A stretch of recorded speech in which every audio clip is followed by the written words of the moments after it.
Dieu cherche le fruit et pas le feuillage. Ici, vous voyez des arbres avec beaucoup, beaucoup de feuilles. Voyant un figuier sur le chemin, il s'en approcha, il ne trouva que des feuilles et lui dit que jamais fruit ne naisse de toi. À l'instant, le figuier sèche. Alors, si on va sur les feuilles, elles donnent l'apparence d'une vie chrétienne, d'une vie spirituelle, mais c'est très superficiel. Oh, c'est des feuilles. Ouais. Les feuilles, ça symbolise une vie qui ne change pas. C'est une vie chrétienne avec beaucoup d'apparence, beaucoup de paroles, des promesses, des paroles bruyantes, des prières bruyantes, mais ça ne donne rien. Il n'y a pas de puissance. C'est de la religion. Vous voyez, la religion, il n'y a pas de puissance, ça ne donne rien, c'est vide. Ouais. C'est l'image d'un cœur non changé qui manifeste l'orgueil spirituel. Ah oui, regardez-moi, on me voit, mais dedans, il n'y a rien. S'il faut prier pour un malade ou s'il faut libérer un captif, oh non, moi, je ne touche pas à ces choses-là. Ben oui, mais alors, c'est quoi les fruits? Vous voyez, le royaume de Dieu, alors il est pour ceux qui portent du fruit. Dites amen avec moi. Moi, je veux porter du fruit. Des fruits de la gloire de Dieu. Ouais, c'est ça. C'est ce qu'on veut porter. On veut porter du fruit. Souvenez-vous de ce visuel. C'est comme ça que Dieu veut nous voir. Il veut pouvoir, pas seulement nous manger nous, parce que je pense que c'est peut-être ce qu'il veut goûter. Hein. Jésus veut goûter son jardin que nous sommes pour lui. Mais il voudrait aussi que les autres puissent nous manger. C'est pour ça qu'il faut un bon caractère. Est-ce que nous sommes mangeables par les autres? Ça, c'est une grande question. Matthieu, chapitre 31, verset 43. C'est pourquoi je vous le dis, le royaume de Dieu vous sera enlevé, il sera donné à une nation qui en rendra le fruit. Nous devons donner, produire du fruit du royaume de Dieu. C'est extrêmement important. Le Seigneur confie son royaume, je vais le dire autrement. Le Seigneur confie sa gloire à ceux qui portent du fruit. Ouais. Alors, qu'advient-il de l'arbre qui ne porte pas de bons fruits? Je vais juste vous lire le passage parce que je voudrais passer à autre chose. Mais qu'advient-il de cet arbre qui ne porte pas de bons fruits? Je le relis, c'est difficile, il faut l'écouter. C'est Luc 13, au verset 6 à 9. Il dit aussi cette parabole. Un homme avait un figuier, je le redis, planté dans sa vigne. Un figuier planté dans sa vigne. Il vint pour y chercher du fruit. Il n'en trouva point. Alors il dit au vigneron, voilà 3 ans que je viens chercher du fruit à ce figuier. Je n'en trouve pas, coupe-le. Pourquoi occupe-t-il la terre inutilement? Et la terre, pour Dieu, ça compte, c'est important. La terre, c'est très précieux, il faut y faire attention. Et au verset 8, le vigneron lui répondit, Seigneur, laisse-le encore cette année. Je creuserai tout autour, j'y mettrai du fumier, et puis peut-être qu'à l'avenir, donnera-t-il du fruit, sinon tu le couperas. Vous voyez, un figuier dans sa vigne, déjà, bon, voilà, ok, ça fait réfléchir. Il vient chercher, il dit, il n'y a pas de fruit. Vous voyez, moi, je crois que le Saint-Esprit, même Jésus, notre souverain sacrificateur dans les cieux, il prie pour nous. Et il nous demande une année encore. Père, laisse-leur encore une année pour voir s'ils vont porter du fruit. Pour moi, Dieu, c'est le propriétaire. Le figuier, c'est chacun de nous. Et puis le vigneron, pour moi, c'est Jésus, c'est l'avocat auprès du Père. Hein. C'est lui qui plaide. Il plaide, s'il te plaît, donne-leur encore une année. Il est le souverain sacrificateur. Le sacrificateur, c'est celui qui plaide. C'est celui qui va demander à Dieu des grâces pour nous. Alors, je crois, et je voudrais faire ce cours d'une façon assez prophétique, je crois que Dieu nous donne du temps pour produire du fruit. Vous voyez? Et je ne crois pas que c'est un cours pour nous mettre dans le trou ou faire que, oh, ça y est, on va se dire, oh, ça y est, on est cuit, quoi. Non, non, non, non, non. Dieu, j'ai cherché ce visuel et je l'ai trouvé. Je voulais un visuel qui me parle et qui vous parle aussi. Dieu nous donne du temps pour produire du fruit. Il nous donne encore du temps. Parce que Dieu est bon, éternellement bon. Parce qu'il a une miséricorde qu'on ne peut pas saisir. Parce que si nous lisons la parole de Dieu, nous savons qu'il est lent à la colère et qu'il est riche en bonté. Et nous savons par la foi que Dieu est un bon Père. 3 ans, l'intercession de Jésus devra intervenir pour nous et un an encore plus. Et c'est toute l'histoire là. Alors, si nous nous laissons travailler et nourrir par la parole de Dieu, par le Saint-Esprit, par la grâce de Dieu, l'arbre ne sera pas coupé. Mes amis, je vous parle de transformation dans la gloire. Laissons-nous transformer dans la gloire. Nous avons encore un peu de temps. Pas beaucoup de temps, mais Dieu dit, je te laisse encore un peu de temps. Et je vais lire ce verset sur le visuel que j'ai bien aimé. J'en suis fermement persuadée. Celui qui a commencé en vous son œuvre bonne, vous voyez, Dieu, il fait des bonnes œuvres, il ne fait pas des mauvaises œuvres. Qui a commencé en vous son œuvre bonne, la poursuivra jusqu'à son achèvement au jour de Jésus-Christ. Je crois que c'est ça la plaidoirie de Jésus pour nous. Jésus dit, Père, donne-leur encore du temps, s'il te plaît. Tu vas faire de leur vie une œuvre bonne avec des bons fruits. Donne-leur du temps. Et il faut maintenant comprendre que ce temps qui nous est donné, c'est pour la transformation. C'est pour les fruits, parce que Dieu attend de nos vies des fruits. Le royaume est pour ceux qui portent des fruits glorieux. Ouais. Est-ce que vous êtes prêts à vous dire, on va porter des fruits glorieux? On en a déjà peut-être porté quelques-uns, mais vous voyez, Dieu semble dire, il faudrait que ça s'intensifie, que ça grandisse. Il faudrait plus, il faudrait beaucoup plus que ça dans ta vie. Et je crois qu'il le dit en souriant avec gentillesse, hein. Il ne le dit pas comme ça. Hein. Non, non, il le dit, c'est gentil. Et si nous nous laissons travailler, si nous nous laissons transformer, si nous laissons la parole de Dieu par la foi qui est la nôtre aujourd'hui, nous laisser façonner, transformer, changer notre caractère. Vous savez quoi, ça va se faire? Parce que notre foi va voir de plus en plus et de mieux en mieux qui est Jésus, qui est Dieu, qui nous sommes, ce que Dieu attend de nous. Et parce que nous repentons, c'est-à-dire nous nous réalignons à voir comme Dieu voit, à penser comme Dieu pense, à rentrer dans l'incroyable gloire de Dieu, nous allons le devenir. Ouais. Ça, c'est le rêve de Dieu, devenir des fils et des filles de sa gloire. Qu'est-ce qu'il faut pour ça? J'avance dans le déroulement, je crois, de ce rouleau que le Seigneur voudrait qu'on écoute aujourd'hui. Eh bien, l'arbre, il a besoin d'être émondé. Ah, ça, c'est pas le plus facile. Hein. C'est-à-dire, il a besoin qu'on lui enlève les branches mortes, les branches à feuilles, pour qu'on puisse davantage porter du fruit. L'arbre a besoin d'être émondé. Ah, ça fait mal. Ah, ça coupe. Ah, on va perdre des choses auxquelles on tient. Ah, ça va être difficile. Parce que vous voyez, tout sarment qui porte du fruit, il l'émonde. Donc, si vous êtes émondé, ça veut dire que vous avez porté du fruit. Ça veut dire que vous n'étiez pas un arbre à feuilles. Alors, comme je suis sûre que chacun de nous ce soir vit une forme d'émondage, hein, des choses qui sont retirées, des choses qui sont carrément, peut-être c'est toute votre vie, parfois qui est changée, comme je l'ai dit tout à l'heure, d'un endroit à un autre, hein, il émonde, mais il le fait pour que de plus en plus, nous ressemblions à Jésus, à la fois les fruits pour notre caractère et à la fois les fruits pour que les autres puissent nous goûter et nous manger. Jean 15. Je vais vous lire Jean 15, versets 1 à 8. Je suis le vrai cep et mon père est le vigneron. Tout sarment qui est en moi. Vous entendez bien ce que je suis en train de vous lire. Tout sarment, on parle de la vigne là, tout sarment qui est en moi, qui ne porte pas de fruits, il le retranche. Comment est-ce possible? Dit Dieu, Christ vit en vous, vous ne portez pas de fruits. Comment c'est possible?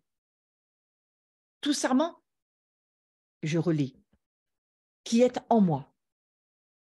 Ça veut dire que dans la vigne, le sarment que nous sommes, Christ est en nous.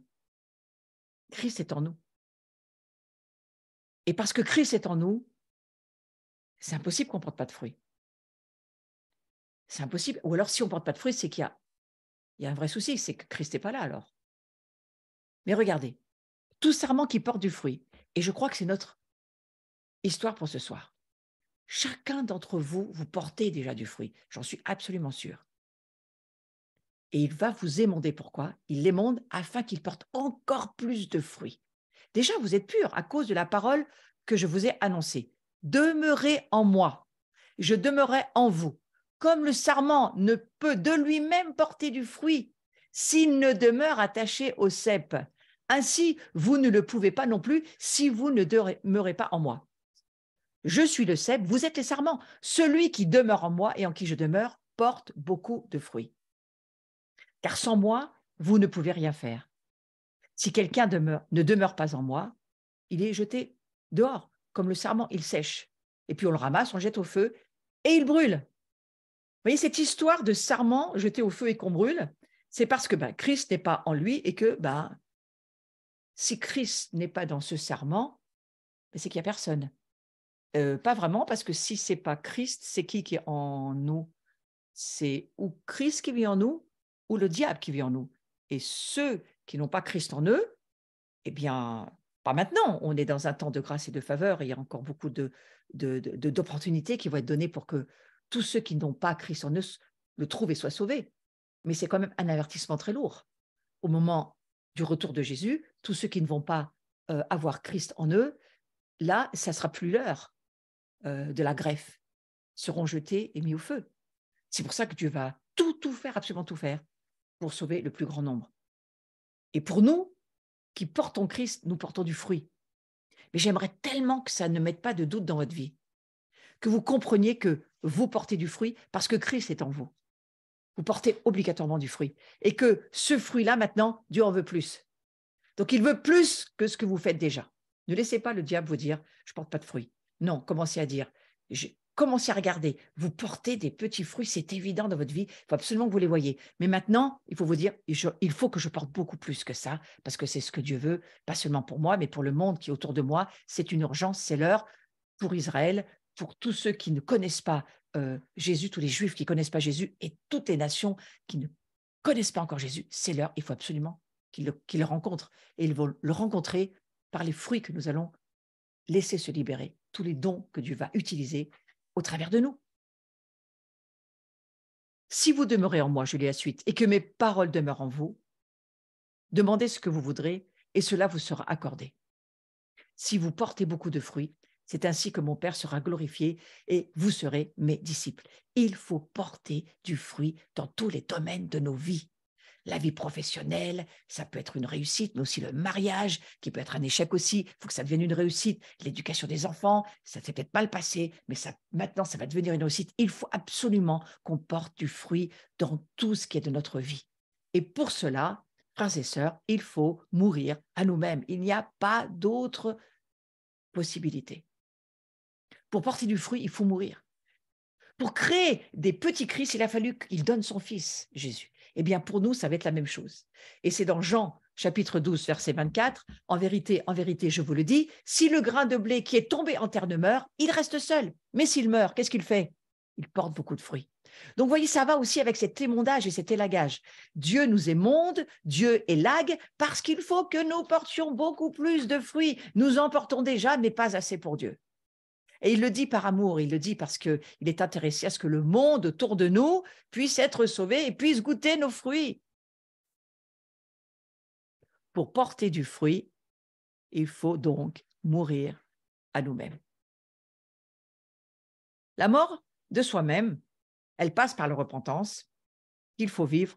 Ça se vit tous les jours, c'est-à-dire que tous les jours, nous décidons d'aligner notre chair. Pas notre vieille nature, elle a disparu celle-ci, mais notre chair, nous devons l'aligner à ce que Dieu nous demande de faire. Notre âme et notre corps doivent s'aligner à ce que Dieu dit dans le Saint-Esprit, dans notre esprit qui est régénéré et qui est là, qui vit, qui est là, bien vivant, éternellement déjà là dans notre vie. Donc, vous voyez, j'ai bien aimé ce visuel. Je vous laisse le regarder et prêter attention. En vérité, je vous le dis, si ce grain ne tombe en terre, vous voyez, c'est une affaire de se laisser être mis en terre. Parfois, il faut reprendre un arbre, le remettre dans une autre terre, le changer d'endroit. Il y a des morts différentes, il y a des renoncements à soi très différents selon les saisons, les maturités, les chemins sur lesquels nous sommes. Mais il y a une mort qu'il faut vivre. C'est comme les saisons. Il faut passer par des hivers parce que l'hiver amène le printemps. S'il n'y a pas d'hiver, il n'y a pas de printemps. Et puis le printemps amène l'été. Et puis de nouveau, un automne va venir. Parce que dans ces cycles-là, c'est comme cela que Dieu nous travaille et qui nous permet de porter du fruit. Alors souvenez-vous des points très importants que je vais résumer avant d'arrêter ce cours. Je reprendrai la suite la prochaine fois et on verra quels sont les mauvais fruits. C'est un point très intéressant par rapport à la gloire, les parallèles. C'est très, très intéressant d'y penser. Mais il faut se souvenir que la semence dont nous sommes nés à nouveau dans les cieux, c'est une semence incorruptible, c'est une semence de gloire. Et que Ce que Dieu veut aujourd'hui, c'est que son Église, qui a Christ en elle, cette gloire en elle, maintenant, elle produise du fruit digne de la repentance, c'est-à-dire digne du changement, de la transformation que la croix a produit en nous. Maintenant, la croix doit nous conduire à la gloire. Et je prie que ça soit le cas pour chacun d'entre nous ce soir. Je voudrais prier. Et je vais finir en priant avec vous qui êtes là, avec moi sur ce Zoom. Et je vous regarde en galerie. Je prie que la foi vous permette de voir, la foi qui est en vous vous permette de voir qui vous êtes. Que nous puissions voir que nous sommes nés de semences incorruptibles de Dieu, un ADN de Dieu pur, parfait.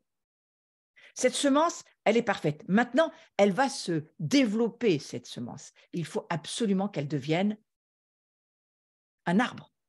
Il faut que nous grandissions. Il faut que nous allions de progrès en progrès, de gloire en gloire. Et alors que nous savons que Christ vit en nous, par le Saint-Esprit, nous allons lui demander de grandir en nous, de nous permettre de grandir jusqu'à ce que l'arbre produise du fruit. Moi, j'ai entendu dire que les caroubiers produisaient du fruit à partir de 15-16 ans.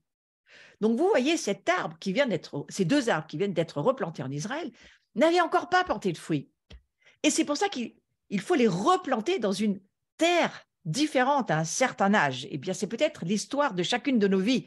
Dieu nous replante d'une certaine manière à une nouvelle saison, dans une nouvelle histoire, dans une nouvelle terre. Mais une fois qu'il a fait ça, dans 3 ans, ces 2 caroubiers vont porter un fruit glorieux. C'est le temps de Dieu, c'est le temps que Dieu veut pour ces caroubiers. Mais pour nous, Dieu veut que nous arrivions. Alors, je ne vais pas tout de suite vous donner la fin de l'histoire. La fin de l'histoire, je pense que je vous la donnerai la dernière fois. Pour l'instant, je vous laisse sur on va dire, le suspense, hein, parce que j'aime bien qu'il y ait du suspense dans mes cours. Mais moi, je sais parce que j'ai fini le cours. Et il m'a tellement intéressé que je me suis dit, je vais le faire doucement, ce cours. Il faut que nous comprenions que cette histoire de fruits et d'arbres et de semences qui devient un arbre qui doit porter du fruit, c'est comme cela que se développe la gloire. C'est la manière dont la manifestation des fils et des filles de Dieu va arriver. C'est un chemin. Jésus est un chemin. Il est une porte, mais il est aussi celui qui vient parler à cet arbre et qui lui dit, faut que tu portes du fruit. Hein, parce que mon royaume, ma gloire, elle se développe par les fruits de gloire que j'ai mis en toi, mais ça ne doit pas rester une semence. Il faut que ça devienne un arbre des fruits. Voyez-vous? Donc, ce soir, je prie que vous ayez envie de ces fruits, que vous ayez envie d'entendre Jésus vous dire, bon allez, c'est bien, tu as donné un peu des fruits, mais ça ne me suffit pas, j'en veux plus. Il le dit en souriant, avec joie, avec paix, avec douceur, avec gentillesse, parce que, voilà, c'est parce qu'il nous aime qu'il veut nous voir devenir cet arbre à fruits. Et vous savez quoi? Je vous expliquerai plus tard qu'il y a un projet de Dieu aussi pour nous, qui n'est pas toujours si facile, hein, mais il va falloir que les autres aiment nous manger. J'irai plus tard là-dessus. Et oui, parce que nous aussi, nous sommes un fruit. Pourquoi devenir un fruit? Mais parce que ce fruit, mes frères et mes sœurs, eh bien ce fruit, il a une raison d'être. Ceux qui vont nous goûter, ils vont goûter le Christ et vont devenir comme Christ. Parce que la gloire, c'est une contagion. C'est comme l'onction. C'est quelque chose qui se transmet. Et il y a une transmission du royaume de gloire. La gloire, c'est quelque chose qui se répand et qui est contagieuse. Et ça, il faut le comprendre. Ce n'est pas du tout par nos efforts qu'on va produire tous ces fruits. C'est en comprenant qui nous sommes, en comprenant la gloire et en comprenant qu'en voyant, en croyant, en priant, en voulant devenir cette gloire et en le demandant à Dieu, nous le devenons parce que Dieu le fait. Parce que c'est aussi ce qu'il veut que nous lui demandions. Donc ce soir, je te demande, Seigneur, que nous puissions porter de nouveaux fruits, d'autres fruits, ou des fruits plus différents, d'autres fruits ou les mêmes, mais avec beaucoup plus de production, des arbres qui produisent plus, ou peut-être des fruits qui vont être différents parce que voilà, c'est une saison différente. Mais c'est ce que je prie, que vous en ayez envie et qu'au fond de votre cœur, ça soit votre prière avec moi ce soir. Seigneur, fais de moi un arbre qui va porter des bons fruits glorieux. Amen. Qu'il en soit ainsi, Seigneur. Amen. Voilà, je vous souhaite de passer une belle soirée. Nous nous retrouvons bien, la semaine prochaine, le 16 mars à 19h. Nous allons continuer sur cette histoire de fruits et de gloire. Et puis, quelques annonces très courtes, voilà, pour tous ceux qui voulaient être membres de l'abri. Bienvenue, allez sur le site, c'est tout expliqué. Ensuite, je vous attends le soir du 6 avril pour Pessard à 20h30, en ligne ou en présentiel. Nous allons passer une magnifique soirée autour du CEDER avec David Bouillon et Marc Blanco qui vont nous conduire dans ce repas et nous amener de nouvelles révélations. Vous savez que chaque fête est un moed, c'est-à-dire un rendez-vous où Dieu nous attend. Lui, il est déjà assis à cette table, c'est lui qui nous attend et il a pour nous des bénédictions absolument glorieuses. Donc, on ne veut surtout pas les rater cette année.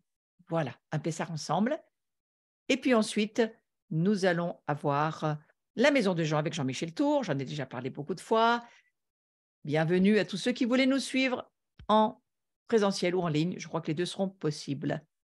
Et pas toutes le week-end, mais certaines rencontres, je crois. Et puis ensuite, j'ai une prochaine journée au mois de mai, voilà, le 13 mai, en présentiel aussi. Il y aura un ou deux enseignements certainement qui vous seront proposés sur Zoom pour ceux qui ne pouvaient pas nous rejoindre, mais ça sera encore une journée, eh bien, pour porter des bons fruits. Je crois que c'est comme ça qu'on va terminer. Belle soirée à chacun. Et puis, toutes les autres infos, vous les trouvez sur le site de l'abri. Et merci parce que je suis largement maintenant à 1000 et mon défi, c'est 2000. Prochaine bouteille de champagne, 2000. Merci à tous et à toutes. Passez une belle, belle soirée. À bientôt.